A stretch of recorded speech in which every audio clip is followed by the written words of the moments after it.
Nous partageons notre système solaire avec des débris venus de l'aube des temps. Des milliers de comètes circulent autour de nous à plus de 30 000 km/h.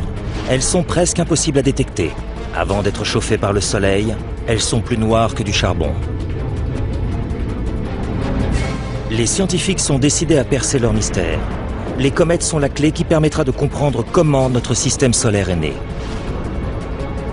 Mais elles pourraient également causer notre perte.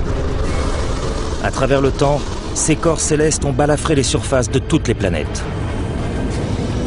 Leurs impacts sont terrifiants, de quoi détruire le monde tel que nous le connaissons. Et à ce jour, nous ne pourrions rien faire pour l'empêcher.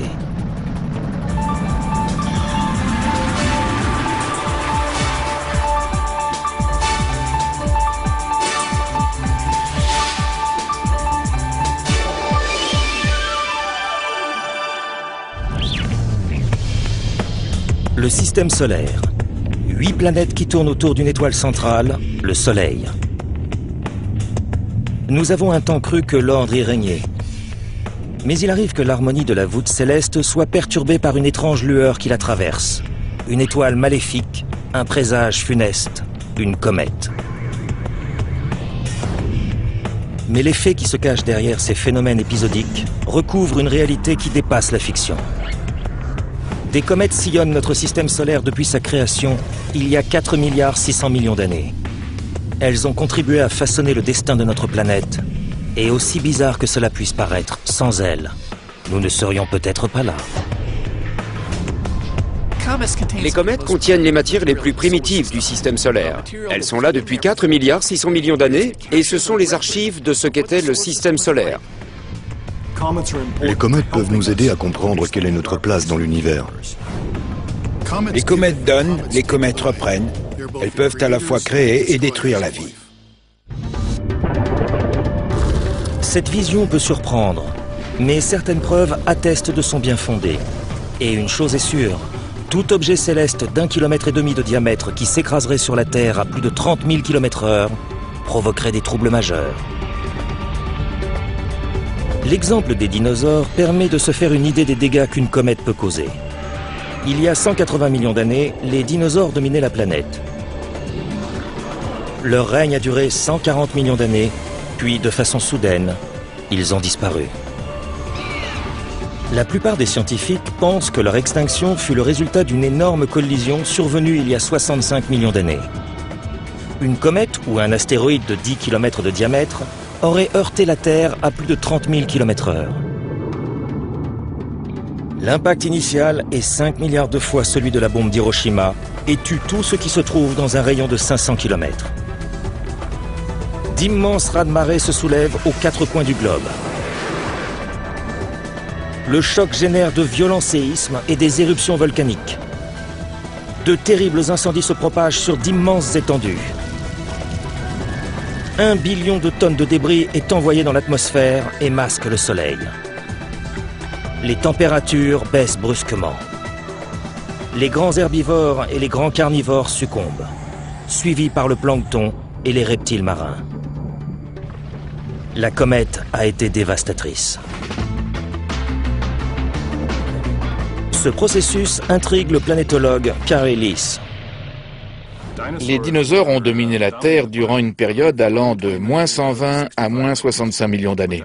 Pour se faire une idée, les premiers ancêtres de la race humaine sont apparus il y a environ 3 millions d'années. Sans cette collision survenue il y a 65 millions d'années, les reptiles domineraient encore la Terre et les mammifères seraient de petites créatures de second ordre. La mort des dinosaures ouvre la voie au développement des mammifères. Dotés d'une grande capacité d'adaptation, ils dominent rapidement la planète. L'évolution fait un bond prodigieux et de nouvelles espèces émergent, dont la nôtre.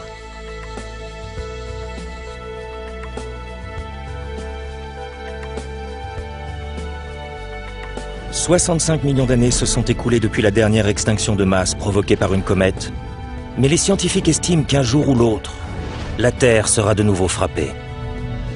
Cette menace n'est pas pour demain, mais à l'échelle du million d'années à venir, en tant qu'espèce, nous avons intérêt à nous en soucier si nous ne voulons pas finir comme les dinosaures. Nous avons un avantage sur les dinosaures.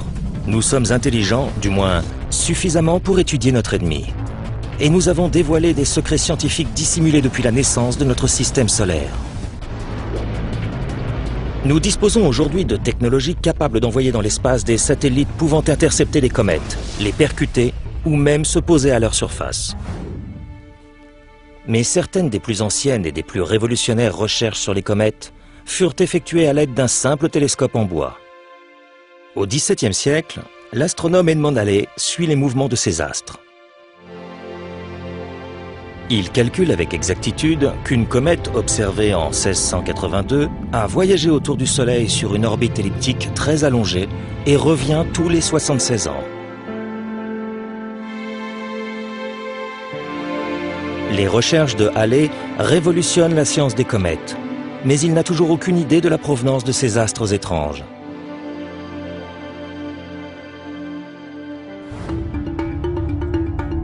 Pour la découvrir, il faut remonter 4 milliards 600 millions d'années en arrière, au moment de la naissance de notre système solaire. Nous pensons aujourd'hui qu'à l'origine, le système solaire n'était qu'un épais nuage moléculaire de poussière, de glace et de débris qui tournoyait dans l'espace. En tournant, il s'effondre sur lui-même pour former le Soleil. Les particules restantes se regroupent pour former des blocs qui donneront naissance à des comètes et des astéroïdes. Durant les 100 millions d'années qui suivent, la gravité amène bon nombre d'entre eux à s'agglomérer jusqu'à former des protoplanètes. Puis commence la phase la plus violente. Ces mondes s'entrechoquent.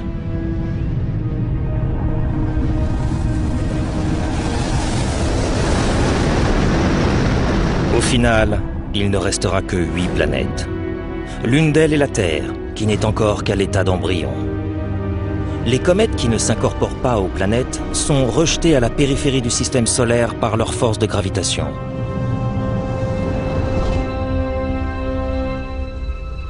On ne peut pas observer directement cette région située à des milliards de kilomètres de la Terre.